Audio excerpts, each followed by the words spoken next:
ఓం శుక్లాంబరధరం విష్ణుం సువర్ణం చతుర్భుజం ప్రసన్నవదనం ధ్యాయే సర్వవిఘ్నోపశాంతయే సదాశివసమారంభాం శంకరాచార్యమధ్యమామస్మదాచార్యపర్యంతాం వందే గురుపరంపరాం శృతిస్మృతిపురాణానాం ఆలయం కరుణాలయం నమామి భగవత్పాదశంకరం లోకశంకరం వాగర్ధవ సంపృక్తో వాగర్ధ ప్రతిపత్తియే జగతః పితరౌ వందే పార్వతీ పరమేశ్వరౌ కూజంతం రామ రామేతి మధురం మధురాక్షరం ఆరుహ్య కవితా శాఖాం వందే వాల్మీకికోకిలం ఆపదామపహర్తారం ధాతారం సర్వసంపదాం లోకాభిరామం శ్రీరామం భూయో భూయో నమామ్యహం సదానంబవృక్షస్య మూలాధివాసా సుధాశ్రావణం దిక్తమప్యప్రియంతం తరుం కల్పవృక్షాదికం సాధయంతం నమామీశ్వరం సద్గురుం సాయినాథం.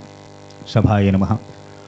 శ్రీ షిరిడి సాయి ఆధ్యాత్మిక సత్సంగ కార్యక్రమం చక్కగా గత శనివారం ఎదుర్కొండానే జరిగింది. మీ అదృష్టం వెంటనే రామాయణాన్ని వినడానికి అనువుగా మళ్ళీ ఈ వారం మళ్ళీ ఇదే వీధిలో చక్కగా ఎదుర్కొండాను గృహాల్లో మళ్ళీ స్వామి యొక్క అనుగ్రహం చేత ఈ కార్యక్రమం జరగడం మన భాగ్యం. చక్కనైనటువంటి పరాభవనామ సంవత్సరం, నూతన సంవత్సరం రాబోయేది శ్రీరామ నవమి శుక్రవారం. అటువంటి చక్కనైనటువంటి పవిత్రమైన రోజుల్లో శ్రీమద్ రామాయణాన్ని వెంటనే వినేటువంటి మహద్భాగ్యాన్ని స్వామి చక్కగా ఈ వీధిలో ఉండేవారికి అనుగ్రహించారు. అందుకు చక్కగా సంతోషిస్తూ ఆ స్వామికి జయ జయధ్వానాలు మంగళాశాసనాలు చెప్పుకుంటూ రామాయణం ప్రారంభం చేద్దాం. అయోధ్యాకాండలో మనం ఉన్నాం. చిత్రకూట పర్వతం మీద వసిస్తున్నటువంటి సీతారాముల దర్శనం చేయడం కోసం భరతుడు ససైన్యంగా చతురంగ బలాలను వెంటబెట్టుకుని భరద్వాజ ఆశ్రమాన్ని నుంచి బయలుదేరి చిత్రకూటంపై ప్రయాణం సాగిస్తున్నాడు. చిత్రకూట పర్వత ప్రాంతానికి వచ్చారు. అసంఖ్యాకమైనటువంటి సైన్యం, గజాలు, అశ్వాలు, రథాలు, పదాతి దళాలు, వేల కొలది జనులతోటి ఆ చిత్రకూట పరిసర ప్రాంతాలకి భరతుడు రావడం జరిగింది. సరే, గత వారం మనం చెప్పుకున్నాం. ఆ ఏనుగుల ఘీంకారాలు, గుర్రాల శకలింపులు, రథాల యొక్క రోదన విని ఆ పర్వత ప్రాంతాల్లో అరణ్యాల్లో ఉండేటువంటి జంతువులన్నీ పరిగెట్టడం ప్రారంభం చేశాయి. ఏదో పెద్ద ఉపద్రవం ఏదో వస్తుందిరా బాబు ఇక్కడికి మనకి, ఇప్పుడు మనం నాశనం చేస్తున్న అడవులను నాశనం చేసి శుభ్రంగా రోడ్లు వేసుకుని ఇల్లు కట్టుకుంటూ ఉంటే అవి వచ్చి మన ఊరి మీద పుడుతున్నాయి. కనుక వాటి స్థానంలో ఒక మనుషులు వెళుతూ ఉంటే పాపం ఎక్కడ జీవిస్తాయి కనుక అవి. కనుక అంత విశేషమైనటువంటి సైన్యం అంతా ఒక్కసారి ఎప్పుడైతే వెళ్ళిందో అక్కడ ఉన్నటువంటి గజాలు, అలాగే క్రూర మృగాలు, సింహములు, పులులు, లేళ్ళు, జింకలు ఇవన్నీ విశేషంగా పరిగెట్టుకుంటూ పోతున్నాయట. విచిత్రం ఎలా ఉంటుందయ్యా అంటే, ఒక జంతువు ఎందుకు పరిగెడుతుందో ఇంకో జంతువు తెలియదు. అది పరిగెట్టు వస్తుంది, పరిగెట్టు పోతూ ఉంటుంది. అంటే సైన్యం అప్పుడే స్వామి శ్రీరామచంద్రమూర్తి ఉండేటు పర్వత ప్రాంతాల దగ్గరగా, పనసల దగ్గరగా వచ్చిందయ్యా అంటే ఇంకా రాలేదు. ఇంకా చాలా దూరంగా ఉంది సైన్యం. కానీ ఇన్ని అశ్వాలు, గజాలు, రథాలు ఎప్పుడైతే వస్తున్నాయో వాటిని చూసిన ఆ ప్రాంతంలో ఉండే జంతువులు పరిగెడుతుంటే వాటిని చూసి ఇంకొన్ని జంతువులు పరిగెడుతున్నాయి. ఎంత దూరం పరిగెడతాయి లెక్కేమీ లేదు. అలాగా భయంతో పరుగులు తీయడమే, ఒకదాన్ని చూసి ఇంకోటి పరిగెడుతున్నాయి. సరే, ఈ అలజడంతా కూడా చిత్రకూట పర్వతం మీద కూర్చున్న శ్రీరామచంద్రమూర్తి వారికి తెలిసి స్వామివారు లక్ష్మణుడితో అంటున్నారట, హంత లక్ష్మణ పశ్చేహ సముద్రాసువర్జాస్తయ భీమస్తమృత గంభీర తుములు శ్రూయితే స్పునః. ఓ లక్ష్మణ, ఏమిటి ఆశ్చర్యం? అన్ని గుర్రాలు, రథాలు లాగుతూ వస్తూ ఉంటే ధ్వని మామూలుగా ఉంటుందా? కనుక ఏమిటా ధ్వని? గజాయుధాని వారణ్యే మహిషావా మహాసేనే మిత్రాపితా మృగాసింహై సాహస ప్రదుతాదిశ. అరణ్యాల్లో ఏనుగులు గుంపులు గుంపులుగా పరుగులు తీస్తున్నాయి. ఈ మహావనంలో అడవి దుండపోతులు అవి కూడా అరుస్తూ పరిగెడుతున్నాయి. లేళ్ళు సమూహాలుగా గుంపులు గుంపులుగా వెళ్ళిపోతున్నట్టు సింహులు చాలా వేగంగా పరిగెడుతున్న లేళ్ళన్నీ కూడా. సింహాలు కూడా భయంతో పారిపోతున్నాయి. ఏమిటిరా ఇది అని చెప్పి లక్ష్మణుడు చెప్పి, ఈ పర్వత ప్రాంతంలో ఏమైనా రాకుమారుడు రాజుగారి కానీ వేటకొచ్చారా? ఒకవేళ వేటాడుతున్నాడా? రాజులకి వేట కూడా ఒక వ్యసనం కదా. అది వ్యసనంగా మారినంత వరకు పర్వాలేదు, దాన్ని వ్యసనంగా భావిస్తే చాలా ప్రమాదం. మన దశరథుడి విషయంలో, రామచంద్రమూర్తి వారి విషయంలో ప్రభువులకు ఉండే కొన్ని వ్యసనాలు చెబుతూ వేట కూడా వ్యసనంగా చెప్పారు. అది వ్యసనంగా మారకూడదు. ధర్మరక్షణార్థం, ప్రజల ప్రాణాలు కాపాడడం కోసం ఎప్పుడైనా వేటాడాలి తప్ప ఖాళీగా ఉన్నాం కదా ఫోన్ చూస్తున్నట్టుగా అరణ్యాల్లో కూడా జంతువులను వేటాడకూడదు. కనుక అధర్మమైన హింస చేయకూడదు ప్రభువు. కాబట్టి ఓ లక్ష్మణ, ఏ రాకుమారుడైనా మహారాజైనా వేటకొచ్చారంటావా? ఈ పర్వత ప్రదేశం అలవాటు పడినటువంటి జంతువులే కాక ఇంకా ఎక్కడెక్కడి నుంచో జంతువులు పరిగెడుతున్నాయా? కనుక ఈ పర్వత ప్రాంతం అంతా బాగా ఎరిగిన వారెవరైనా వచ్చి ఉండాలి. ఇంతవరకు చిత్రకూట పర్వతంలో ఋషులు ఉన్నారు తప్ప ఏ రాకుమారుడు వచ్చే నివాసం లేదు. రామచంద్రమూర్తి వారు వచ్చారు అక్కడికి, ఎవడు వేటకి వెళ్ళలేదు. ఇది మహారణ్యం. ఏ దిక్కుకు పోతే మళ్ళీ ఎక్కడికి వెళతామో తెలియదు. ఈనాటికి శ్రీశైలం ఫారెస్ట్లో పోతే ఎక్కడికి వెళ్ళినట్టు ఎక్కడ వస్తారో తెలియదు మళ్ళీ. అది అలాంటి అరణ్యాలు. అటువంటి అరణ్యాల్లో మహారణ్యం ఇది చిత్రకూట పర్వతం. ఇటువంటి మహారణ్యానికి వేటకొచ్చారంటే ఈ అరణ్య ప్రాంతం గురించి బాగా తెలిసిన వాడైనటువంటి మహారాజు కానీ రాకుమారుడు కానీ ఏముండాలి. స లక్ష్మణ సంత్వరిత పాలమార్హ్య పుష్పితం ప్రేక్షమాణో దిశ సర్వ పూర్వాం దిశముదక్షతై. లక్ష్మణ, ఒక్కసారి ఆ అలజడికి కారణం ఏమిటో కొనుక్కోవయా, చూడు ఒకసారి అని శ్రీరామచంద్రమూర్తి వారి ఆజ్ఞ వేయగానే లక్ష్మణస్వామి చిత్రకూట పర్వతం మీద బాగా పుష్పించినటువంటి మధ్య చెట్టు ఎక్కేట. బాగా పైదాకా ఎక్కి అక్కడి నుంచి పరికించి చూస్తున్నట్ట. ఉదుద్ముఖ ప్రేక్షమాణో దదర్శ మహతీం చమూం రథాస్వగజ సంబాదాం యత్వేయుక్తం పదాతిపి. చూశారు లక్ష్మణుడు. అసలే పర్వతం మీద ఉన్నాడు. పర్వతం మీద బాగా ఎత్తైన మధ్య చెట్టు ఎక్కాడు అంటే ఇంకెంత ఎత్తులో ఉంటాడు ఆయన? అంత ఎత్తు నుంచి ఒక్కసారి చాలా సుదూరంగా ఉన్నటువంటి ప్రదేశాన్ని అంతా చూస్తున్నట్ట. తూర్పు దిక్కుకి తిరిగి చూశాడు. తూర్పు అభిముఖంగా ఎక్కడ ఏమీ అలజడి కనబడడం లేదు, కానీ ఎక్కడో ధూళి వస్తుంది. సరే, దక్షిణం వైపు తిరిగాడు. చాలా దూరంగా ఆయన పర్వతం మీద ఉన్నాడు. పర్వతం మీద ఎత్తైన మధ్య చెట్టు ఎక్కాడు. బాగా ఎత్తులో ఉండి బాగా దూరంగా క్రింద కనపడుతున్నటువంటి వాటిని చూస్తున్నాడు. అంటే ఇప్పుడు ఏనుగులు కూడా నల్లులా కనిపిస్తాయి, అంతేగా. తిరుపతి కొండెక్కారని పైకి పైనుంచి కింద చూస్తున్నారు, బస్సులు పెద్దలా కనిపిస్తాయమని కావనాను. ఇప్పుడు ఇంకా తిరుపతి కొండ చాలా తగ్గిపోయిందని చెబుతున్నారు కలియుగంలో. ఒకప్పుడు మహాపర్వతం అది. కనుక అంత పెద్ద ఎత్తైన పర్వతం నుంచి ఎక్కువ చూస్తూ ఉంటే చాలా సుదూరంగా చాలా నెమ్మదిగా అవి ఎంత వేగంగా వెళుతున్నా, దూరంగా వెళుతున్న వాహనాలు మనం దూరం నుంచి చూస్తుంటే చాలా స్లోగా వెళుతుంటాయి, కనిపిస్తూ ఉంటాయి. అంత స్లోగా వెళుతుంది ఏమిటంటే రైలు అంటాం. ఇక్కడ బస్సులో చూస్తూను బస్సుగా అంత వేగంగా వెళుతుందా రైలు? దీని వేగం దాందే. కానీ బస్సులో దూరంగా ఉన్నప్పుడు ట్రైన్ చాలా స్లోగా వెళుతుంది, కనిపిస్తూ ఉంటుంది. ఈ రథాలు, అశ్వాలు, గజాలు అన్నీ సాగుతున్నాయి. ఎక్కడో పర్వతం మీద చాలా ఎత్తైన మధ్య చెట్టు మీద కూర్చున్న లక్ష్మణస్వామికి పెద్ద సమూహం కనిపిస్తోంది. చూచాయిగా ఏవో గుర్రాలు కనిపిస్తున్నాయి, ఏనుగులు కనిపిస్తున్నాయి. ఎత్తులో ఉన్నాడు ఈయన, కొంచెం పసిగెడుతున్నాడు. కాస్త చూశాడు. చతురంగ బలాలతో ఎవరో వస్తున్నారు ఈ పర్వత ప్రాంతం మీదకి. అందులో కొన్ని ధ్వజాలు కనపడ్డాయట, జెండాలు ఆ వస్తున్న సైన్యంలో. ఎలా ఉన్నాయి? అయోధ్యానగర రాజులు ధరించేటువంటి జెండాలా కనిపిస్తున్నాయి. రంగులు అలా ఉన్నాయి. ఇవి లక్ష్మణుడికి అర్థమైంది. అయోధ్య నుంచే వస్తున్నట్టున్నాడు, భరతుడు వస్తున్నట్టున్నాడు అనుకున్నాడు. అగ్నిం సంశయమాత్మాశ సీతాచ భజతా గుహాం సంయం కురుష చాపం చ సరాం చ కవచం తథా.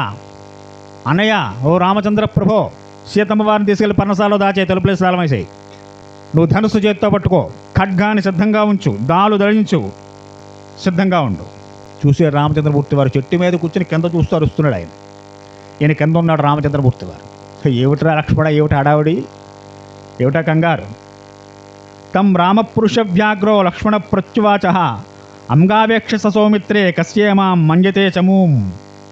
శ్రీరామచంద్రమూర్తి లక్ష్మణస్వామిని చూసి, లక్ష్మణ ఏమిటిరా కంగారు, గాలేమన్నా సోకిందా ఏమిటి, ఎందుకలా అరుస్తున్నావు? సంపన్నం రాజ్యమించస్తు వ్యక్తం పాప్యాభ్యసేచనం అవాం హాతం సమాఖ్యేతి కేకయ్య భరతసుత. అనయ, నాకు గాలి ధూళి సోకలేదు, భరతుడుస్తున్నాడు, నాకు అర్థమవుతోంది. అప్పనంగా వచ్చిన రాజ్యంతో సుఖపడలేక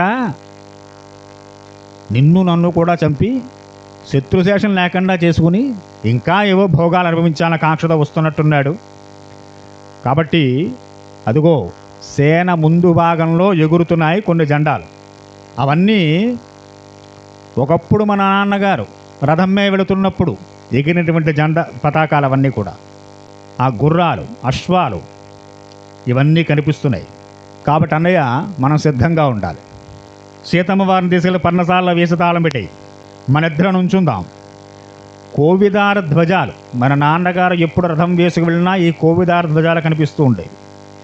అటువంటి కోవిదార ధ్వజాలు కనిపిస్తున్నాయి. ఆ వచ్చిన సైన్యాన్ని వచ్చినట్టుగా అసలు నువ్వు కూడా రావక్కర్లేదు, నేనే యుద్ధం చేసేసి ఆ ధ్వజాన్ని మన హస్తగతం చేసుకుంటా అన్నాడు. అంటే వారి ధ్వజం మన అవడం అంటే ఏమిటి? విజయాన్ని పొందడం అంతే. కాబట్టి వాటిని నేను హతమారుస్తాను, వచ్చిన భరతుణ్ణి తప్పకుండా గెలిచి ఆ ధ్వజాన్ని మన హస్తగతం చేస్తానన్నాడు. విన్నారు రామచంద్రమూర్తి వారు. పితుసత్యం పతివృత్యా హృత్వా భరతమాగతం కిం కరిష్యామ రాజ్యేన సామవేదేన లక్ష్మణ. ఏమిట్రా లక్ష్మణ, ఏం మాట్లాడుతున్నావు? భరతుణ్ణి ఎదిరిస్తావా? యుద్ధం చేస్తానంటావా? చంపేస్తానంటావా? రాజ్యం తీసుకుంటానంటావా? ఎలాంటి వంశంలో పుట్టేవురా మనం? పితుసత్యం ప్రతిశ్రుత్వ, మా తండ్రిని సత్యప్రతిజ్ఞ నిలబెట్టడం కోసం, తండ్రి మాట కోసం వనవాసనే వచ్చినవాడిని నేను. ఆయన సత్యసంధుడు దశరథ మహారాజు గారు. నేను ఆయనకు మాట ఇచ్చాను. ఏమని? నేను నా తండ్రిని సత్యం మీద నిలబెడతానని. ఏది సత్యం? మళ్ళీ మనం ముందుకు వెళ్ళాల్సి వస్తుంది, చాలాసార్లు అక్కడ చెప్పుకున్నాం మనం.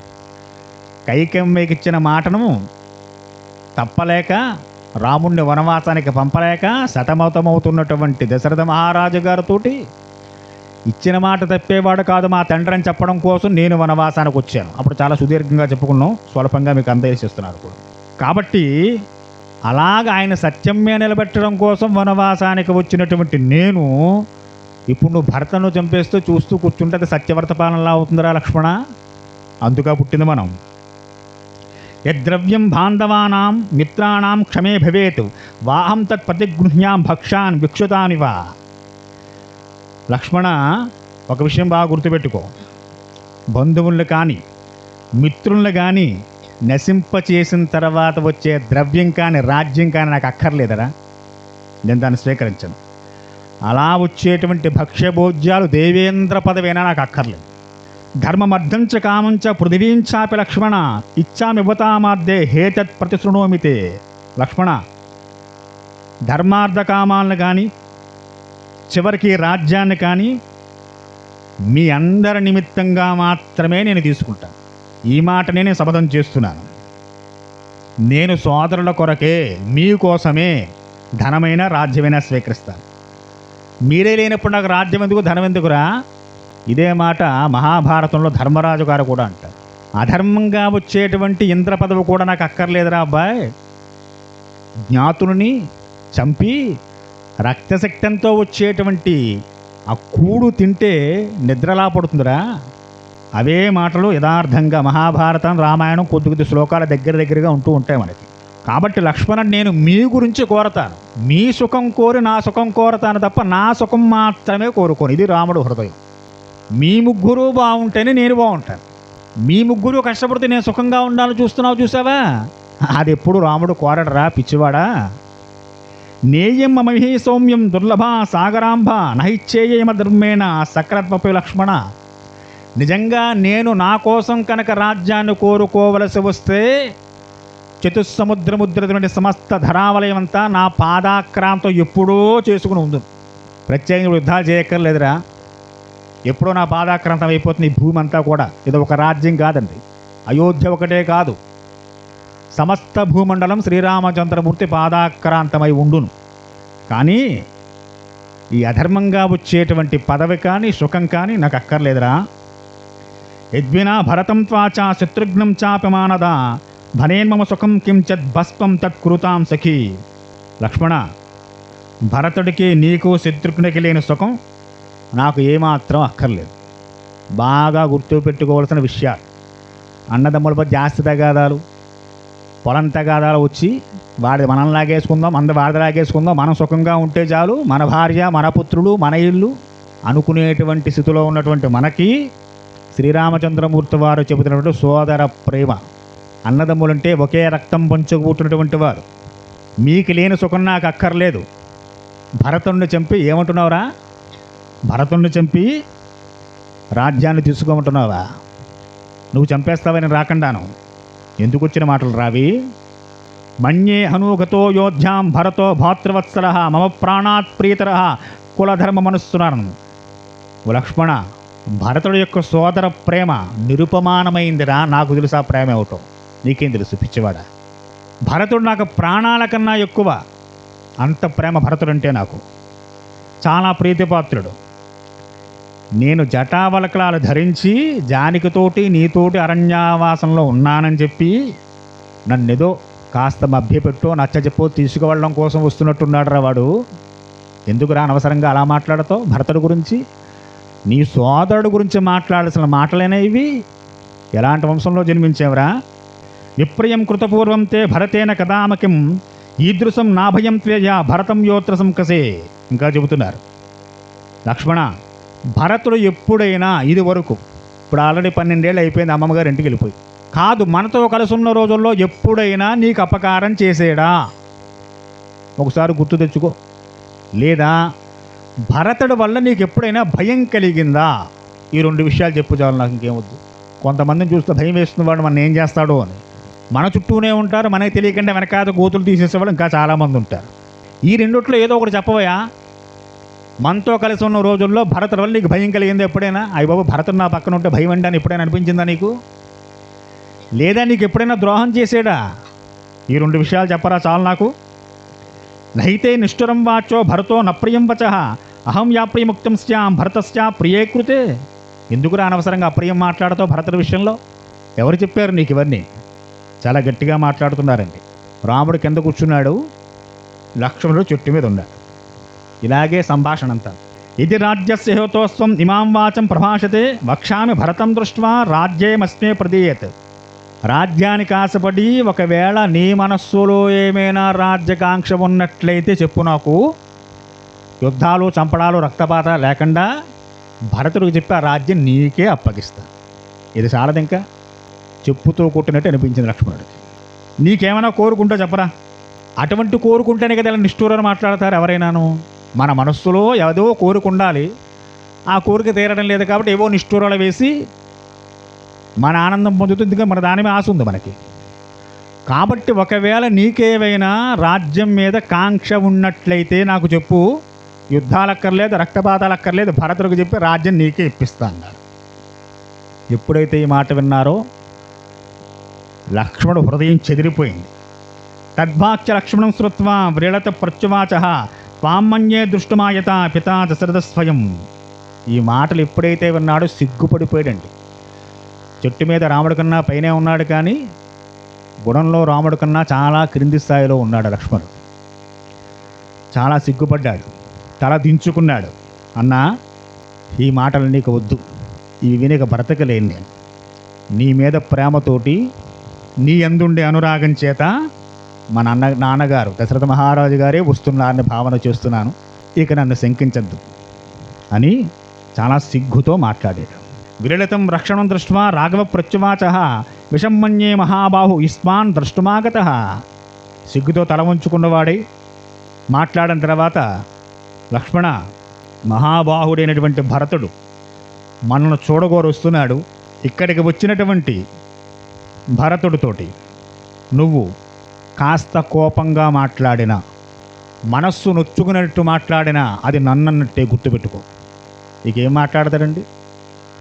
2 కాళ్ళకి గట్టిగా బంధం వేసి బిగించేస్తే ఎలా ఉంటుందో ఒక్క మాట చాలు. అన్నగారి పట్ల గౌరవ మర్యాదలు ఉన్నట్లయితే ఇకేం మాట్లాడలేదు. కాబట్టి బాగా గుర్తుపెట్టుకో లక్ష్మణ. భరతుడు వచ్చిన తర్వాత నువ్వు పరుషంగా మాట్లాడినా, మనస్సు నొచ్చుకున్నట్టు మాట్లాడినా అవి భరతుడిని కాదరా, సాక్షాత్తు నన్నన్నట్టే. అది గుర్తుపెట్టుకుని మసలుకో అని చెప్పి లక్ష్మణుడు చాలా గట్టిగా మందలించాడు.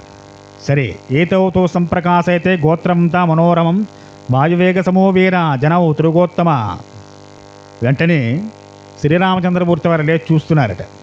ఆయనకే కనపడ్డాయి. అవి అయోధ్యానగరంలో దశరథ మహారాజు గారు ఉన్నప్పుడు ఉన్నటువంటి గొప్ప గొప్ప ధ్వజాలేవో చాలా దూరం నుంచి కనిపిస్తున్నాయి ఆయనకు కూడా. లక్ష్మణస్వామి దిగాడు, చేతులు కట్టుకుని శ్రీరామచంద్రమూర్తి వారి పక్కన నిలబడ్డాట తల ఉంచుకుని. నీకేం మాట్లాడలేడు, మాట్లాడే అవకాశాన్ని కూడా ఇవ్వలేదు. నివేశ శానాంతం విభుం సత్యాం పాదవతాం వరహ అభిగంతం కాకుస్తం ఇషేమే గురువర్తకం. భరతుడు చిత్రకూట పర్వత ప్రాంతాన్ని దగ్గరగా వచ్చిన తర్వాత ఆ సైన్యాన్ని, తనతో వచ్చిన రథాలు, గుర్రాలు, అలాగే ఏనుగులు, వీటన్నిటినీ కూడా ఆ పర్వత ప్రాంతం చుట్టూరా చాలా దూరంగా ఉండమన్నారు. సైన్యాన్ని కూడా దగ్గర రానివ్వలేదు. అన్నగారు ఈ పర్వతం మీద ఉన్నట్లుగా భరద్వాజ మహాముని వారు చెప్పినటువంటి వార్త. ఇప్పుడు మనం ఇంత సైన్యంతో వెళితే ఆయన ప్రశాంతతకు భంగం కలుగుతుంది. కాబట్టి ఓ మహాజనులారా, మీరంతా కూడా వేచి ఉండండి, ఇక్కడే ఉండండి, నేను చెబుతా మీరు ఎప్పుడు రావాలో. అప్పుడు చక్కగా మీరంతా కూడా శ్రీరామ సందర్శనార్థం వద్దురి కానీ అని చెప్పి సుమంత్రుణ్ణి, గుహుణ్ణి వీరిద్దరిని, మరి గుహుడికి బాగా తెలుసు అరణ్యాల్లో ఎలా వెళ్ళాలో ఏమిటో బాగా తెలిసినటువంటి వాడు ఆయన. ఆ దిక్సూచి లేకపోతే ఎలాగా? అరణ్యాల్లో ప్రయాణం చేసేటప్పుడు ఒక గైడు, అటువంటి గైడ్ దగ్గర లేకపోతే ప్రయాణం కష్టం కనుక గుహుడిని దగ్గర పెట్టుకున్నాడు. ఆప్త సచివుడు, మంత్రి సుమంత్రుని దగ్గర పెట్టుకున్నాడు. భరతుడు, వీరి ముగ్గురు కలిసి వారందరిని అక్కడ ఉండమని చెప్పి వీరి ముగ్గురు బయలుదేరుతున్నారు. ఎక్కడ ఉన్నారంటే ఇంకేమీ తెలియదు, పర్వతం దాకా వచ్చారంతే. ఇంకో ప్రధానమైన గణాల్ని ఇంకో దిక్కుకి పంపించాడు. మీరు ఈ పక్కకి వెళ్ళి చూడండి, ఎక్కడైనా శ్రీరామచంద్రమూర్తి వారు ఉన్నటువంటి జాడలు కనిపిస్తే వర్తమానం పంపండి అని చెప్పాను. అలా పర్వతం చేరుకున్న తర్వాత చక్కగా సైన్యాన్ని అక్కడ వదిలేశాడు. ప్రయాణం సాగిస్తున్నారు. మందాకిని నదీ తీరం దగ్గరకు వచ్చారు. భరద్వాజ మహర్షి గారు చెప్పినటువంటి మందాకిని నదీ తీరం ఇదే. ఈ చిత్రకూట మందాకిని నదీ తీర ప్రాంతాల్లోనే శ్రీరామచంద్రమూర్తి వారు లక్ష్మణ సహితుడే, సీతా సహితుడే ఉన్నట్టుగా మనకి మహర్షి చెప్పారు. కాబట్టి మనం జాగ్రత్తగా, అలసట లేకుండా, విసుక్కోకుండా, చాలా శ్రద్ధతోటి రామదర్శనం అయ్యేంత వరకు మనం వెతకాలి అని చెప్పి ఆ గుహుడు సుమంత్రుడి వెంటరాగా బయలుదేరుతున్నట్ట. ప్రయాణం సాగిస్తున్నారు. మార్గ మధ్యలో వారికి కొన్ని గుర్తులు కనబడుతూ ఉన్నాయి. మందాకిని నదీ తీరం దగ్గర నుంచి ఆ పర్వతం పైకి వెళ్ళే మార్గంలో ఎవరో గుర్తులు పెట్టుకున్నారు. అంటే ఏమిటి అంటే, అరణ్యంలో తప్పకుండా నదిలో స్నానం చేసి మళ్ళీ మన ఇంటికి మనం వెళ్ళడం కోసం వీలుగా ఉండేలాగా తప్పబోమి వెళ్ళి పక్క ఇంట్లో దూరకుండా బాధేస్తారు. అరణ్యం కదండి, అన్ని వృక్షాలు ఒకేలా ఉంటాయి, అన్ని దారులు మన దారిలాగే ఉందే అనిపిస్తూ ఉంటుంది. కాబట్టి ఎవరైనా అక్కడ నివాసం చేయాలంటే కాసేపు గుర్తులు పెట్టుకోవాలి. నదిలోకి వెళ్ళి స్నానం చేసి మళ్ళీ పైకి వెళ్ళి మన పర్ణశాలకు వెళ్ళేంత వరకు మన దారి మనకు ఉండేలాగా అటువంటి కొన్ని గుర్తులు కనిపిస్తున్నాయి. భరతుల మనసులు అనుకున్నట్టివి సాక్షాత్తు లక్ష్మణుడు ఏర్పాటు చేసిన గుర్తుల్లాగే ఉన్నాయి అనుకున్నాడు. అనుకుని ఆ దిశగా ప్రయాణం సాగిస్తున్నారు. దూరంగా పర్వతం మీద కొన్ని హోమధూమాలు కనిపిస్తున్నాయి. అంటే మహర్షి గణాలు చాలా ఉన్నాయని చెప్పుకున్నాం మనం చాలాసార్లు. వారందరూ చేస్తున్నటువంటి హోమాలు, చేసేటువంటి వాటిలోంచి వచ్చే పొగ, హోమధూమం అదంతా పైకి లేస్తుంది పర్వతమే కొన్ని ప్రాంతాల్లో. అంటే ఇక్కడెవరో మహర్షుల ఆశ్రమాలు ఉన్నాయి. ఒకవేళ మా అన్నగారు కూడా ఉంటే ఆయన నిత్యాగ్నిహోత్రం చేస్తున్నారు, అక్కడ కూడా ఆయనకు హోమం చేస్తారు, అవి కూడా పైకి లేవచ్చు. కాబట్టి జాగ్రత్తగా ఈ పరిసర ప్రాంతాల్లో ఎవరికి ఇబ్బంది కలగకుండా, ముఖ్యంగా మహర్షులకు, తపస్సులకి, యజ్ఞాగతి కర్తులకి ఆటంకం కలగకూడదు. మనం గుళ్ళోకి వెళ్ళామంటే పెద్ద పెద్ద కేకలు వేస్తూ ఫోన్లో మాట్లాడు, పక్కవాడు కూడా డిస్టర్బెన్స్. నీకు ఎలాగో భక్తి లేదు, ఉండి ఆడవలేదు నాలాంటి వాడికి దండం పెట్టుకునేవాడు కూడా డిస్టర్బెన్స్ అన్నమాట. దేవాలయాలకి, మహర్షుల ఆశ్రమాలు ఎప్పుడు సెక్యూరిటీ తోటి పెద్ద హడావిడి చేసుకుంటూ మేళాలు వాయించుకుంటూ వెళ్ళకూడదు. ఇది భరతుడు చేసి చూపిస్తున్నాడు మనకి. రామదర్శనార్థం వెళుతున్నారు. మహర్షుల యొక్క ఆశ్రమాలు చాలా ఉన్నాయి చిత్రకూటం మీద. ఈ సైన్యంతో వెళితే వాళ్ళందరికీ డిస్టర్బెన్స్, వారి కార్యకలాపాలు ఆగిపోతాయి. కాబట్టి అటువంటివి జరగకుండా ఉండాలంటే సైన్యంతో దూరంగా ఉండాలి. చాలా తక్కువ మంది వెళ్ళాలి. వారు కూడా చాలా నిశ్శబ్దంగా చూసుకుంటూ నెమ్మదిగా వెళ్ళాలి. పెద్ద పెద్ద అరుపులు అరుచుకుంటూ ప్రయాణం సాగించకూడదు. కాబట్టి భరతుడు చెప్పాడు, అయ్యా ఇక్కడ మహర్షుల ఆశ్రమాలు చాలా ఉన్నాయి కనుక ఎవరికి ఏ క్లేశము, ఇబ్బంది కలగకుండా, వారి నిత్యానుష్ఠానాలకు, యజ్ఞాగాది కృతువులకి, తపస్సులకి భంగం కలగకుండా జాగ్రత్తగా ప్రయాణం సాగించి రామదర్శనం చెయ్యాలి అని చెప్పి చెప్పుకుంటూ ప్రయాణం సాగిస్తున్నారు. మందాకిని నది నుంచి ప్రయాణం సాగిస్తున్నారు. మార్గ మధ్యంలో ఈ చెట్ల కొమ్మలకి కొన్ని గుర్తులు కట్టుకుని వెళ్ళినటువంటి ఆనవాళ్ళు కనిపిస్తూ ఉన్నాయి.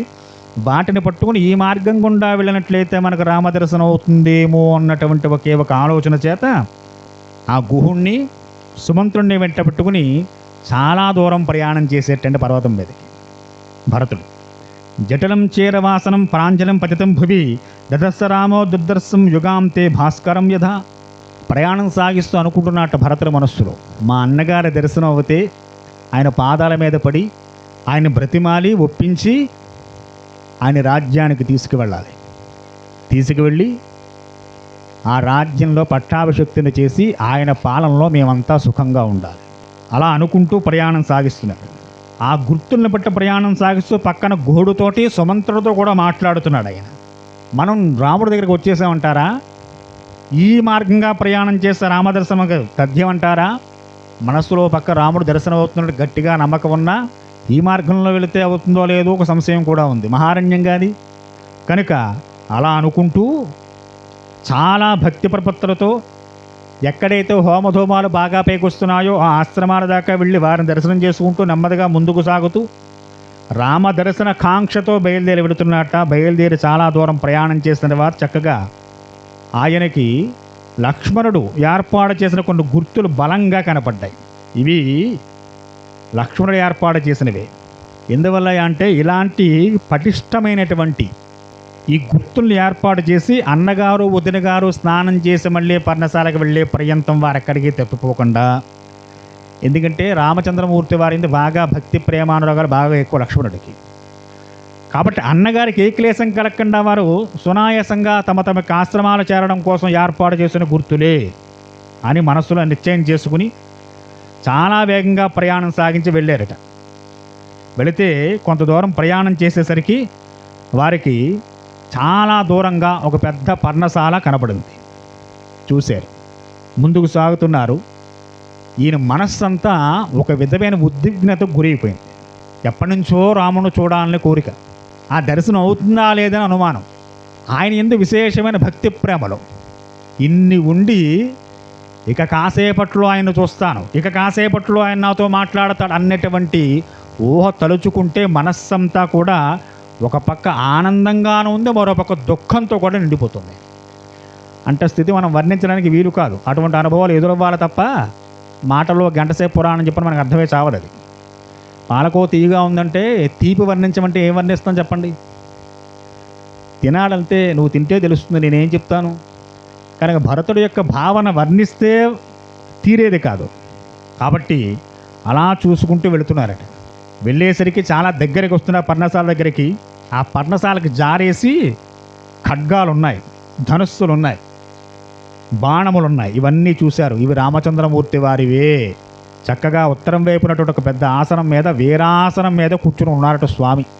శ్రీరామచంద్రమూర్తి జటావలకరధారయ్యి చక్కటి కేశభారాన్ని ముడివేసుకుని స్వామివారు వీరాసనం, మనం బాబాగారిని చూస్తుంటాం చూడండి ఆలయాల్లో, అటువంటి వీరాసనం వేసుకుని కూర్చుని ఉండగా ఆయనకన్నా కాస్త క్రిందగా సీతమ్మ వారు చక్కగా ఆ వీరాసనం మీద కూర్చున్న స్వామి పాదాలని తాకుతూ అమ్మవారు కూర్చుని ఉందిట. ఆ పక్కన లక్ష్మణ స్వామి నిలబడి ఉన్నారట. మనస్సు ఆగలేదు భరతుడికి. దుఃఖం ఒక్కసారి పెళ్ళుబుకుంది. హా అన్నా రామా అంటూ ఒక్కసారి కూలబడిపోయేట. అక్కడే ఆయన చేరుకోలేదు. ఇక ధర్మశాస్త్రేషు ముఖ్యేషు విద్యమానేషు దుర్భద బుద్ధిమాన్ వీక్ష్యం ప్రాప్య నిరర్ధం పవంతితే. మనస్సు ఒక్కసారి క్రిందకెవరో లాగేస్తున్నట్టు అనిపించింది. అమాంతం కింద పడ్డాడు. సుమంత్రుడు ఒకసారి తట్టి పైకి లేపాడు. గుహుడు కూడా నుంచోబెట్టాడు. అడుగులు పడ్డం లేదు ఆయనకి. అంటే ఎలాంటి స్థితిలో భరతుడు ఉన్నాడో చూడండి. అలాంటి స్థితిలో ఉండి సాష్టాంగ నమస్కారాలు చేసుకుంటూ వెళ్ళాడు. గబగబా ఎప్పుడైతే భరతుడి కింద పడ్డాడో శత్రుఘ్నుడు పరిగెట్టుకుని వచ్చాట అన్నగారిని పట్టుకోవడం కోసం. గబగబా శత్రుఘ్నుడు వచ్చి భరతుడిని లేవనెట్టి ధైర్యం చెప్పి అన్నగారిని చూస్తూనే శత్రుఘ్నుడి కళ్ళల్లో కూడా విశేషంగా నీళ్లు నిండుకున్నాయి. హాని హృదయం కూడా ద్రవించేసింది పూర్తిగా. అది బాధో తెలియదు, ఆనందమో తెలియదు. అటువంటి ఒక విధమైన స్థితికి లోనయ్యారు. నెమ్మదిగా అడుగులు వేసుకుంటూ చక్కగా రామచంద్రమూర్తి వారి దగ్గరికి వెళుతూ పడబోతున్నటువంటి భరతుణ్ణి అమాంతం పట్టుకున్నారు రామచంద్రమూర్తి. అద్భుతమైనటువంటి ఘట్టం అన్నమాట. రామచంద్రమూర్తి బాహువుల్లో బంధింపబడ్డమంటే మాటలా ఎవడు కూస్తుంది అదృష్టం. కనుక పట్టుకున్నారు. స్వామి ఏడుస్తున్నాడు. చిన్న పిల్లాళ్ళ ఒదిగిపోయేటండి రాముడు బాహువుల్లో భరతుడు. కళ్ళు తుడిచారు రామచంద్రమూర్తి వారు. కూర్చోబెట్టారట. నాయనా ఏమిటి అని చెప్పి శత్రుఘ్నుని కూడా పైకి లేవనెత్తారు. అప్పటికి చూసి చాలా కాలమైంది రామచంద్రమూర్తి వారు. ఎందుకని పెళ్ళైన తర్వాత అమ్మమ్మగారి ఇంటికి వెళ్ళిపోయారు భరతుడు శత్రుఘ్నుడును. 12 సంవత్సరాల తర్వాత చూస్తున్నారు, మార్పులు రావండి మరి. నెమ్మదిగా గుర్తుపట్టుకుంటూ భరతుని చూసి ఆశ్చర్యపోయేట, ఏ చిక్కిపోయేటి నాయన, అలాగా ఎక్కువ ప్రేమ ఉంటే అలాగే అనిపిస్తుంది, ఎంత లావుగానో చిక్కిపోయినట్టుగానే ఉంటుంది కొడుకు. శుభ్రంగా 30 3 పూటలో తింటున్నా ప్రేమకు వివిధ ఏమవుతుందో చిక్కిపోయేడేమో అనిపిస్తుంది. భరతుడికి రామచంద్రమూర్తి వారిని భరతుడు చూడగానే, భరతుడిని రామచంద్రమూర్తి వారు చూడగానే ఏమిటి నేను అలా చిక్కిపోయావు అని చెప్పి ప్రశ్నించారట. సరే నెమ్మదిగా లేవనెత్తి పక్కన కూర్చోబెట్టుకున్నారు. సీతమ్మ వారికి నమస్కారం చేశారు శత్రుఘ్నుడు, భరతుడు కూడా చాలా సంతోషించారు. సంతోషించిన తర్వాత కూర్చోబెట్టి రామచంద్రమూర్తి సుదీర్ఘంగా కుశల ప్రశ్నలు వేశారు. 2-3 అధ్యాయాలు చెబుతారు. ఆ కుశల ప్రశ్నలో చాలా అడిగారు ఆయన. అన్నీ బాగున్నాయా, రాజ్యం బాగుందా, ప్రజలు బాగున్నారా, నాన్నగారు క్షేమంగా ఉన్నారా, తల్లులు ఎలా ఉన్నారు, తల్లులు ఇంకా రాలేదు, దూరంగా ఉన్నారు వారంతా బాగున్నారా, రాజ్య ప్రజలు క్షేమంగా ఉన్నారా, గురువుగారు బాగున్నారా, మన అష్టమంత్రులు మంత్రివర్గం వారు బాగున్నారా, యావయ్య సుమంత మిగిలిన వాళ్ళు బాగున్నారా అని చెప్పి దశవర్గ, పంచవర్గ, చతుర్వర్గ, సప్తవర్గ ఇవన్నీ వర్గాల గురించి మాట్లాడుతున్నారు. దశవర్గం అంటే నీకు ఇలాంటి గుణాలు లేవు కదా, ఏమిటవి? వేట, ముందు మనం చెప్పుకున్న వ్యసనాలు, జోదం, పగటిపూట పడుకోవడం, ఇతరులను నిందిస్తూ ఉండడం, స్త్రీ వ్యామోహం, మద్యపానం, నృత్యం, గీతం, వాయిద్యం, ఇటువంటి వాటిలో విపరీతమైన ఆసక్తి లేదు కదా నీకు, వాటిలో కన్నా తగులుకున్నావా భరత? పంచవర్గ అంటే రాజ్యాన్ని సంరక్షణ చేసుకోవడంలో పటిష్టంగా ఉంటే కొన్ని వర్గాలు, అవేమిటి అంటే జలదుర్గం, పర్వతదుర్గం, వృక్షదుర్గం, ఐరావతదుర్గం, ఇటువంటి ధాన్వదుర్గం, ఇవన్నీ రాజ్యాన్ని సంరక్షణ చేసుకోవడం కోసం శత్రువులైనా మన మీద దాడి చేస్తున్నప్పుడు వాళ్ళ నుండి రక్షణ పొందడం కోసం ముందుగా ఏర్పాటు చేసుకుంటారు. ఇవన్నీ బాగున్నాయి కదా, ఏమీ పోలేదు కదా దుర్గాలన్నీను. సప్తవర్గం అంటే ఎవరెవరిని ఏ విధంగా చూడాలి, రాజు, మంత్రి, రాష్ట్రం, దర్గాలు, ధనాగారాలు, చతుర్విధ సేవలు, మిత్రులు, శత్రువులు, వీరందరి పట్ల నువ్వు జాగ్రత్తగా మెలుగుతున్నావు కదా. ఇవన్నీ చాలా సుదీర్ఘంగా చాలా ప్రశ్నలు వేశారు ఆయన. ఏం చెప్తాడు? ఎందుకంటే ఇంకా శ్రీరామచంద్రమూర్తి వారికి నాన్నగారు ఇంకా ఉన్నారనే ఆశ, అందుకే నాన్నగారు బాగున్నారు కదా అని చెప్పి అడిగాడు. ఇంకో విషయం ఏమిటయ్యా అంటే ఆయన ఎందుకు ఇవన్నీ బాగున్నాయి, ఈ వర్గాలు బాగున్నాయా, నీ వీటిలో చిక్కులు ఈయన్ని ఎందుకు అడుగుతున్నాడయ్యా అంటే ఇప్పుడు ప్రభువు ఈయనే అనుకుంటున్నాడు ఆయన. ఎందుకంటే నాన్నగారు చెప్పారు, నువ్వు అరణ్యానికి 14 ఏళ్ళు వెళ్ళాలి, భరతుడు పట్టాభిషిక్తుడు అవుతాడని చెప్పి ఎప్పుడో చెప్పాడు 40 రోజుల క్రితం. కాబట్టి భరతుడు పట్టాభిషిక్తుడై ఉంటాడు. కాబట్టి భరతుడు పట్టాభిషిక్తుడు అయ్యాడు కాబట్టి రాజును అడగవలసిన కుశల ప్రశ్నలు ఇవే. కాబట్టి అవే అడుగుతున్నాడు ఆయన రామచంద్రమూర్తి వారు. నీ దుర్గాలన్నీ బాగున్నాయా, నువ్వు వీటిలో ఈ జోదాల్లో చిక్కుకోలేదు కదా, ఈ వ్యసనాలు పాలవలేదు కదా, ప్రజలు బాగున్నారు కదా, శత్రువులు మిత్రులని సరిగ్గా చూస్తున్నావా, ఎవరి పట్ల ఉండాలో సరిగ్గా ఉంటున్నావా, మంత్రులు బాగున్నారు, ఇవన్నీ ఆయన్ని అడుగుతున్నాడు ప్రభు, ఆయన అనుకుంటున్నాడు. ఇంకా విషయాలు చెప్పలేదు భరతుడు వారు. కాబట్టి ఇవన్నీ బాగున్నాయా? రామస్య వచనం శ్రుత్వా భరత ప్రత్యువాచ కిమ్మే ధర్మద్దేహస్య రాజధర్మ కరిష్యతి. శ్రీరామచంద్రమూర్తి వారు పలికిన మాటలను విన్న తర్వాత భరతుడు ఈ విధంగా చెబుతున్నట్ట, అన్నయ్య నిన్ను సేవించడమే నాకు పరమధర్మము, నీ సేవ చేసుకోవడం, నువ్వు ఇందాక ఏవో చాలా ధర్మాలు చెప్పి అవి బాగున్నాయి, ఇవేమి నాకు చెవిడికి ఎక్కి ఆడవట్లేదు, నాకు నా కళ్ళ ముందు నువ్వు తప్ప ఇంకొకటి కనపడడం లేదు, నీ సేవే నాకు పరమధర్మంగా వస్తోంది. శాశ్వతోయం సదాధర్మ స్థితో స్మాసు నరవర్ష జ్యేష్ఠ పుస్త్రిస్తే రాజం కనీయాన్ నృపో భవేత్. అన్నయ్య అసలు లోకంలో ఎక్కడైనా నీవు కని విని చూసేవా అన్నయ్య, రాజ్యపాలన విషయంలో తండ్రి తర్వాత జ్యేష్ఠపుత్రుడు గాక ఇంకొకడు రాజ్యాభిషక్తుడే రాజ్యపాలన చేసిన కథలు విన్నావా? అలా ఎక్కడన్నా జరిగిందా అన్నయ్య? ఇప్పుడు నన్ను అడుగుతున్నావు రాజ్యం బాగుందా అని. బాగుందా అన్నయ్య అసలు నీకు ఇది? సమృద్ధామయా సార్ధం అయోధ్యాం గచ్చ రాఘవ అభిషేచేత్మానం కులస్య భవాయన. జ్యేష్ఠపుత్రుడు దశరథ మహారాజు జ్యేష్ఠపుత్రుడు నీవు తప్ప ఇంకొకరు ఆ సింహాసనం మీద కూర్చోవడానికి అనర్హుడు. అది నేను కావచ్చు, ఇంకెవరైనా కావచ్చు. కాబట్టి అన్నయ్య ఆ రాజ్యం అలాగే ఉంది. ఇక కేకయస్తే చమయత్తు త్వయం చారణ్యమాశ్రితే దేవమార్యో గతో రాజా యయాజోక శతామత. ఇంకో విషాదకరమైన వార్త ఏమిటంటే అన్నయ్య, మన తండ్రి దశరథ మహారాజు గారు అశ్వమేధాది యజ్ఞాలు అనుష్ఠించినటువంటి మహానుభావుడు, సత్పురుషుల్లో శ్రేష్ఠుడు, ఎంతోమంది సత్పురుషుల చేత గౌరవాన్ని పొందినటువంటి వాడు, పూజ్యుడు అయినటువంటి ఆ ప్రభువు నేను అమ్మమ్మ గారింట్లో ఉండగానే శరీర త్యాగం చేశారు. అని ఎప్పుడైతే ఈ వార్త భరతుడు చెప్పాడో హతోస్మి ఉత్తిష్ట పురుష వ్యాఘ్ర కయా తామదకం పితు అహం ఛాయం చ శత్రుఘ్న పూర్వమే కృతోదకం. అప్పటిదాకా భరతుడిని చక్కగా చేతితో పట్టుకుని నుంచిన మాట్లాడు రామచంద్రుడు ఒక్కసారి కూలబడిపోయారట కిందకి, అలాగా తాను ఉన్నటువంటి ఆసనం మీద అలా పడిపోయారు. హతోస్మి అన్నారు. ఎలాంటి వార్త వినాల్సి వచ్చింది అని, అన్నయ్య నా తల్లి దుర్మార్గంగా కోరినటువంటి కోరికలు తీర్చలేక నిన్ను అరణ్యానికి పంపలేక మనోవ్యధతో తండ్రి గారు నేను కూడా లేకుండానే స్వర్గస్థులయ్యారు. నేను కూడా దగ్గర లేనన్నయ్య. ఇది కేవలం నీ మీద ఉండే ప్రేమ కారణం చేతే, ఇందులో ఇంక వేరే ఇంకోటి ఏమీ లేదు. కైకమ్మ వరాలు ఆవిడకి ఇవ్వడమా మాండమా ఇవన్నీ తర్వాత, నువ్వు దగ్గరుంటే ఆయన ప్రాణాలతో ఉండును. కానీ నువ్వు లేనటువంటి ఒకే ఒక్క బాధ చేత మన తండ్రి గారు స్వర్గస్థులయ్యారు. తాం శృత్వా కరుణాం వాచం పితృమరణ సంహితాం రాఘవో భరతేనోక్తం అభవోవో గతిచేతన.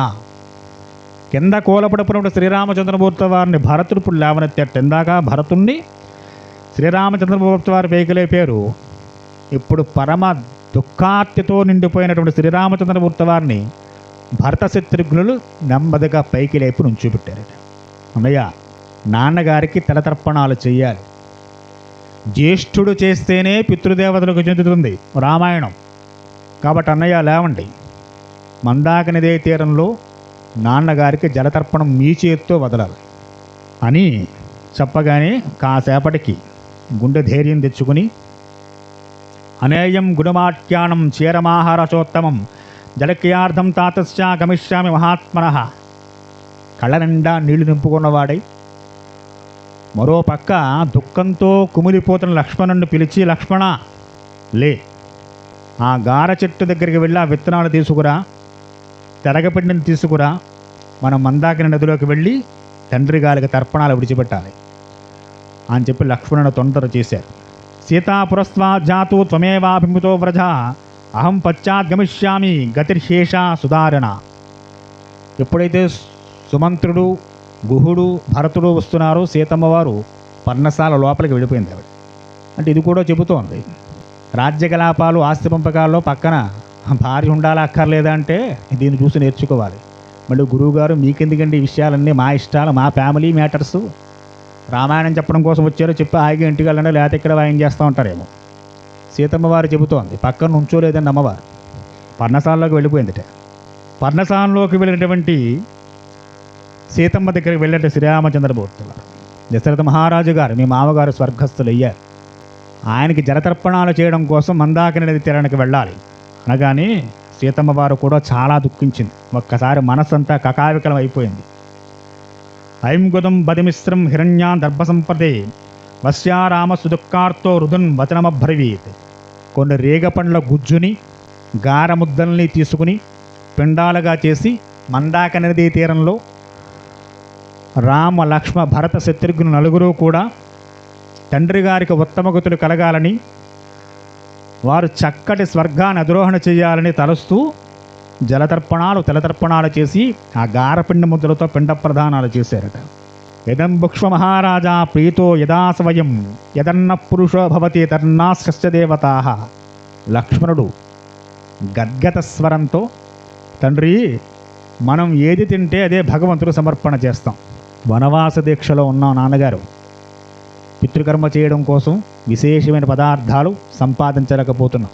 కాబట్టి ఓ తండ్రి, మేము పెట్టిన ఈ గార ముద్దల్నే మేము అవే తింటున్నాం కనుక మీకు కూడా అవే ఇందిస్తున్నాం, వీటితో తృప్తి పొందండి.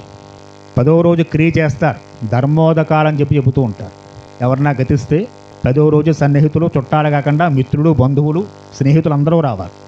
ఎవడు ఎంత ప్రేమతో ఆ నీళ్లు విడిచిపెడితే అవి అంత ప్రేమగా తీసుకుంటారట పైన వారు. నాలాంటి వాళ్ళు చాలామంది ఉండొచ్చు, కానీ వెళ్ళిన జీవికి ఎవరి మీదో ఆ విశేషమైన ప్రేమ ఉంటుంది. అది స్నేహితుడు కావచ్చు, పుత్రుడు కావచ్చు, భార్య కావచ్చు, ఎవరైనా కావచ్చు. ఇంతమంది వదిలిన నీళ్ల కన్నా ప్రేమాస్పదమైనటువంటి వారు వదిలే ధర్మోదకాలతో పుణ్యలోకాలు పొందేస్తారట. అందుకు ధర్మోదకాలకి అందరినీ పిలిచి దశమ కర్మ 10వ రోజు కర్మ చేయమంటారు. లక్ష్మణుడు చెబుతున్నాడు, నీకు అన్నగారంటే పరమ ప్రీతి రామచంద్రమూర్తి వారంటే. కాబట్టి ఓ తండ్రి, అదిగో అన్నగారు జలాంజల తర్పణాలు చేశారు, తృప్తి పొందండి, హాయిగా స్వర్గాన్ని అధిరోహణ చేయండి అని పరమ దుఃఖార్తులై దశరథ మహారాజు గారికి చక్కగా ఆ నలుగురు అన్నదమ్ములు కూడా జలతర్పణాలు తటర్పణాలు చేసి పిండ ప్రదానం చేసి శోకతప్త హృదయంతో నడవలేక మళ్ళీ నెమ్మదిగా ఆ పర్ణశాల వైపు అడుగులు సాగించారట. వచ్చి కూర్చున్నారు. పూర్తిగా తడి వస్త్రాలతో నుండి ఉన్నారు. కాస్త సారిన తర్వాత చక్కగా మళ్ళీ వారి సంభాషణ మొదలుపెట్టారు. ఈ అన్నదమ్ములు నలుగురు కలవడంతో ఆ చిత్రకూట పర్వతం మీద మిగిలిన మహర్షిగణాలకి చాలా ఆనందం వేసింది. ఇక్ష్వాకు వంశ కులతలకులు నలుగురు కూడా చాలా బాధతో ఒకప్పుడు రామచంద్రమూర్తి వారి పర్వత ప్రాంతానికి వచ్చేసారు. ఇన్నాళ్ళకి మళ్ళీ ఆ నలుగురు అన్నదమ్ములు కలిశారు. ఒకసారి వారిని చూడాలి అని చెప్పి ఆ చుట్టుపక్కల మహర్షులు అందరూ వచ్చారట. వీరు ఆశీనులై కూర్చుని ఉండగా 4 సింహాలు 4 గజాలు కూర్చుంటే ఎలా ఉంటుందో, నలుగురు అశ్వినీ దేవతల లాంటి వారు కూర్చుంటే ఎలా ఉంటుందో, గొప్ప వేదవేత్తలైన వేద పండితులు కూర్చుంటే ఎలా ఉంటుందో, వారి నలుగురిని చూస్తుంటే అలా అనిపిస్తుందట చూస్తున్న వారందరికీ. సరే, ఇక్కడ వీరు రోధిస్తుంటే రోదన ఆ కింద ఉన్నటువంటి సైన్యానికి వినపడిందిట. వారు అనుకుంటున్నారట, భరతుడు నాన్నగారి యొక్క మరణ వార్తను చెప్పుంటాడు రామచంద్రమూర్తి వారికి, అందుకే ఏవో ఏడుపులు వినిపిస్తున్నాయి పైన. నెమ్మదిగా రండి, మనం కూడా పైకి వెళదాం అని చెప్పని మిగిలిన సైన్యం అంతా నెమ్మదిగా బయలుదేరి వస్తుందట. వశిష్ఠుల వారు ఆ తల్లుల ముగ్గురిని కూడా తీసుకుని నెమ్మదిగా వీరు వెళ్ళిన ప్రాంతంలోనే శ్రీరామచంద్రమూర్తి దర్శనార్థమే తల్లులను కూడా తీసుకువెళుతున్నారట. మందాకిని నది తీరంలో వస్తుంది కౌసల్యాదేవి మిగిలిన ఇద్దరు సోదరులతో కలిసి. మార్గమధ్యంలో వస్తే మందాకిని నది తీరంలో వీరి పెట్టినట్టు పిండాలు ఉన్నాయి. చూసింది కౌసల్యాదేవి. పరమ దుఃఖంతో కళ్ళని నీళ్లు నింపుకుని పక్కన సుమిత్రతో అంటుందట, ఇదిగో నా కొడుకు రామచంద్రమూర్తి వచ్చి తన తండ్రికి పిండ ప్రదానం జలతర్పణం చేసుంటాడు, ఇంకో ఇక్కడ కనిపిస్తున్నాయి మనకి అని నమస్కారం చేసి ఆ పిండాలకి అక్కడి నుంచి బయలుదేరి వశిష్ఠుల వారు ముందు నడుస్తూ ఉండగా వారిని అనుసరిస్తూ వీరి ముగ్గురు బయలుదేరారట. పురోహిత్యాస్యగ్రమాసస్య వై తదా బృహస్పతేంద్ర ఇమామతి ప్రగృహ్య పాచో సమృద్ధ తేజ సహేవ తేనోపవేశ రాఘవ. వీరు నలుగురు రామలక్ష్మణ భరత శత్రుఘ్నులు అక్కడ కూర్చుని మాట్లాడుకుంటూ ఉండగా అదే సమయానికి ఈ కౌసల్య సుమిత్ర కైకేయి అలాగే కొంతమంది రాజ్య ప్రజలు కూడా వచ్చిన ప్రజల్లో కొంతమంది గణం వీరంతా కూడా బయలుదేరి పైకి వచ్చారట. తల్లులను చూస్తూనే గబగబా వెళ్ళారు శ్రీరామచంద్రమూర్తి లక్ష్మణుడు కూడా. తల్లులు ముగ్గురికి నమస్కారం చేసి శోకతప్త హృదయ పైకి లేచి నుంచున్నారు. శ్రీరామచంద్రమూర్తి వెన్ను నిమురుతూ ఓదారుస్తోంది కౌసల్యాదేవి, ధైర్యం చెబుతోంది. లక్ష్మణుడు హక్కును చేసుకుంది సుమిత్రాదేవి. జరిగిన ఘోరం సామాన్యమైంది కాదు. వెళ్ళిన తండ్రిని తీసుకురాలేం. వచ్చిన దుఃఖం సామాన్యమైంది కాదు. ఇది చాలా విచిత్రమైంది, బలీయమైంది కూడా. దాన్ని అధిగమించడం కానీ దాటడం కానీ ఎంతటి వాడికి సాధ్యం కాదు. నాయన భరత, శ్రీరామచంద్రపుత్ర చెబుతున్నారు, కిమేతదిచ్చేమయహం స్తోత్రం ప్రవక్ష్యాహృతం త్వయా యస్మాత్ త్వమగతో దేశం ఇమం చేరచటాటవి. నాయన, సరే జరిగినటువంటి నష్టాన్ని మనం పోడ్చలేవురా. సరే, నువ్వు ఇంతవరకు రావడం వచ్చిన కారణం ఏమిటి? నువ్వు కూడా చూస్తుంటే జటావలకల ధరించిన వాళ్ళ కనిపిస్తున్నావు. ఇంత దూరం ప్రయాణం చేసి ఇంతమందిని తీసుకురావడానికి కారణం ఏమిటి చెప్పమన్నారట. ఏబిచ్చి సచవే సార్ధం శిరసా యాచితోమయ భ్రాతుం శిష్యస్య దాసస్య ప్రసాదం కర్తుమర్హసి. భరతుడు చెబుతున్నట్ట, ఈ మంత్రులందరితో కూడి మన రాజ్య ప్రజలందరితో కూడి శిరస్సు వంచి మీకు నమస్కారం చేస్తున్నాను అన్నయ్య. నేను మీ శిష్యుణ్ణి, మీ దాసుణ్ణి. మీరు రాజ్యానికి రావలసింది. మీరు వచ్చి ఆ సింహాసన అధిష్ఠన చెయ్యాలి. మళ్ళీ కోసల రాజ్యాన్ని మీరు పరిపాలన చెయ్యాలి. ఇది మా కోరిక. కులీన సత్వసంపన్న తేజస్వీ చరితవ్రత రాజ్యహేతో కథం పాపం అచరేత్ పదిభోజన. రామచంద్రపుత్ర చెబుతున్నారట, ఓ భరత, నువ్వు చాలా ఉత్తమ వంశంలో పుట్టినవాడవయ్యా. సత్వగుణ సంపన్నుడివి, గొప్ప బలశాలివి, సత్య ప్రవర్తన కలిగిన వాడు. అట్టి నీ వంటి వాడు మాట్లాడాల్సిన మాట్లాడేవి నేను మళ్ళీ వెనకాల వస్తానురా. తండ్రి గారి కోరిక మేరకు ఆయన సత్యం మీద నిలబెట్టడం కోసం ఇంత దూరం ప్రయాణం చేసి వచ్చాను. కామకౌరవ మహాప్రాజ్ఞ గురూణాం సర్వదానఘ ఉపపన్నేషు దారేషు పుత్రేషు విధేయతే. రాముడంతటి వాడే సత్యానికి నిలబడకపోతే లోకంలోకి మిగిలిన వారి పరిస్థితి ఏమిటిరా? నాన్నగారి కోరిక ఏమిటి? నిన్ను రాజ్యాభిషక్తిని చెయ్యాలి, నేను 14 ఏళ్ళు వనవాసం చెయ్యాలి. ఇది నాన్నగారు ఉన్నప్పుడు ఆయన కోరిక. ఆ కోరికను అనుసరించే నేను వనవాస దీక్ష స్వీకరించాను, నువ్వు రాజ్యాన్ని స్వీకరించు, ఇద్దరం తండ్రి గారి మాట పాటించిన వాడు అవుతాం. అది నీ ధర్మం, ఇది నా ధర్మం. నాన్నగారంటే విశేషణ గౌరవం ఉందా లేదా నీకు, అభిమానం ఉందా లేదా నీకు, ఆయన మాట అంటే శాసనం అవునా కాదా నీకు? కాబట్టి నా ధర్మం నేను నివర్తన చేస్తున్నాను, నీ ధర్మం నువ్వు నివర్తన చేయవయా. ఇది నాన్నగారి కోరిక, ఇది నా కోరిక, నీ కోరిక కాదురా నాయన. ప్రభువు ఏం చెబితే అది పాటించడమే మిగిలిన వారి కర్తవ్యం. కాబట్టి నీవు తక్షణం బయలుదేరి రాజ్యానికి వెళ్ళు, చక్కగా ప్రజలను పరిపాలన చెయ్యి, నాన్నగారి మాట నిలబెట్టు అనగానే సాత్విత మామికా మాత దత్తం రాజ్యమిదం మమ తద్దామి తవేవేహం భుక్ష్వాం రాజ్యమకంటకం. అన్నయ్య, ఏదో మా అమ్మగారిని సంతృప్తి చేయడం కోసం తండ్రి గారు ఆ రోజు వివరాలు ఇచ్చుండొచ్చు, దానివల్ల నా తల్లి కోరిక తీరలేని సరి కదా. ఆ పిచ్చి తల్లి ఏదో అనుకుంది, ఆవిడ అనుకున్నది ఒకటి, జరిగింది ఒకటి అయ్యింది. అది కాకపోగా తండ్రి స్వర్గస్థుడయ్యాడు, రాజ్య నిష్కరంగా చేద్దాం అనుకుంది కానీ అది అవ్వలేదు. గతిం ఖర ఇవామస్వ తాద్దేప్యేన పతిత్రిణ అనుగంతం కన కర్తవ్యే గతిదేత మహీపతే. ఓ ప్రభు, గుర్రం పరిగెట్టినట్టు గాడిద పరిగెట్టగలదా? లోకంలో ఎక్కడన్నా చూశారు మీరు అలాగా? గరుత్మంతుడు ఎగిరినట్టుగా సాధారణ పక్షి ఎగరగలదా? దానికి ఉన్న గమనశక్తి మామూలు పక్షికి ఉంటుందా? మీరు గుర్రం లాంటి వారు, నేను గాడిద లాంటి వాడిని. మీరు గరుత్మంతుడు, నేను చిన్న పక్షి పిల్ల లాంటి వాడిని. నేను రాజ్యం స్వీకరించడం, దాన్ని పరిపాలన చేయడం అంటే ఇంకో ఇలా ఉంటుంది. కాబట్టి రామా, అది మీకే సంక్రమించినది, మీరే చెయ్యవలసిన పని. నా వంటి వాడికి అది సాధ్యం కాదు.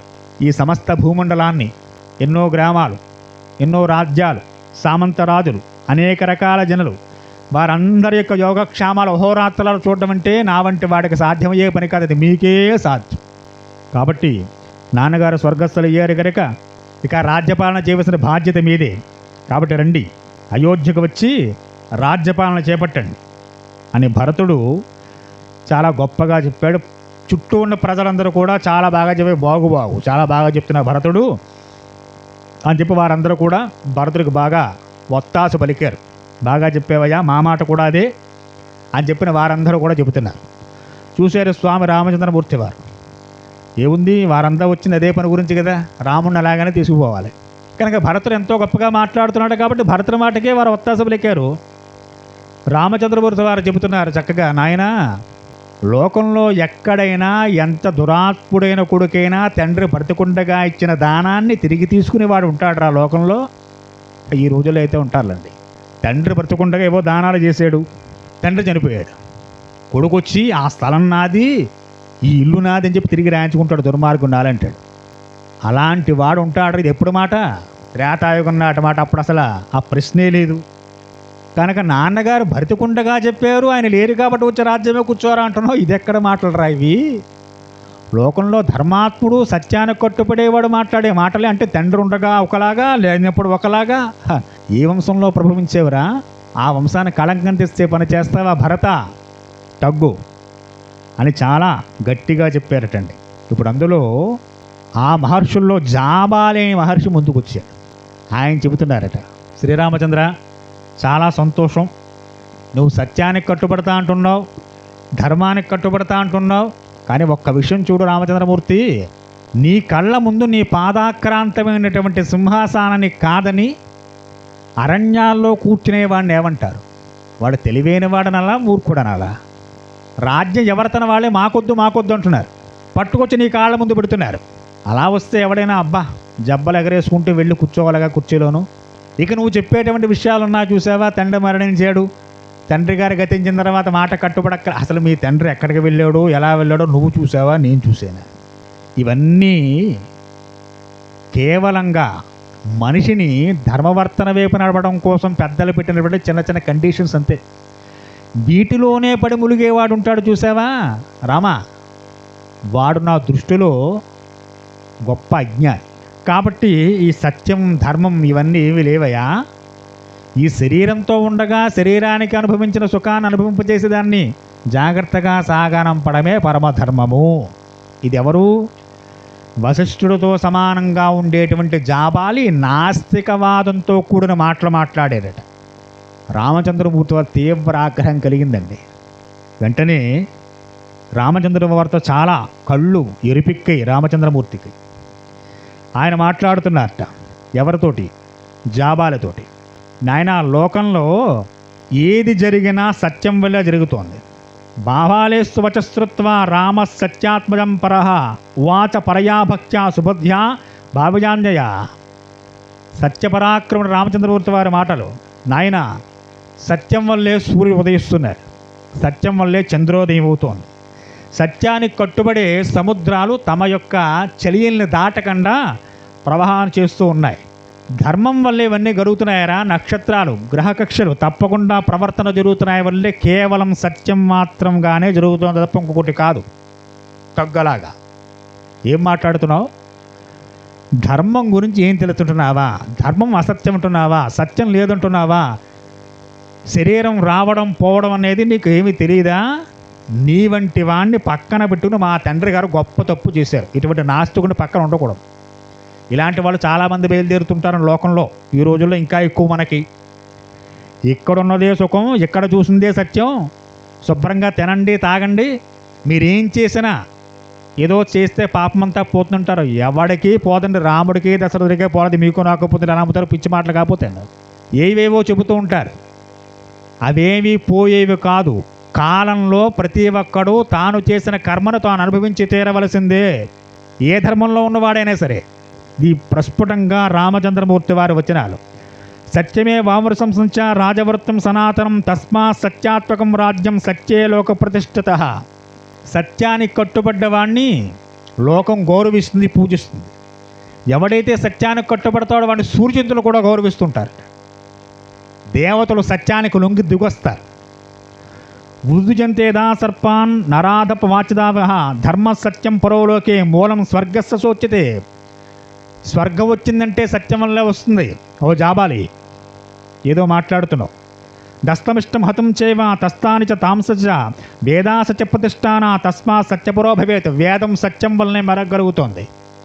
సత్యం లేకపోతే లోకం మనుగడ లేదు, ధర్మం లేకపోతే లోకం మనుగడ లేదు. ఏం మాట్లాడుతున్నావయ్యా? చాలా ఆగ్రహోదగ్ధులై గట్టిగా మాట్లాడుతున్న రామచంద్రమూర్తి వారు. కంగారు వచ్చింది అందరికీ కూడా.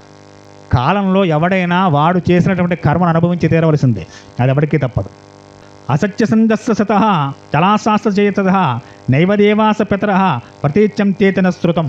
సత్యానికి కట్టుబడకుండా ఎవడైనా ఏవైనా దైవకర్మలు చేసినా, పితృకర్మలు చేసినా అవి పితృదేవతలకి అందవు, దేవతలకు అంతకన్నా అందవు.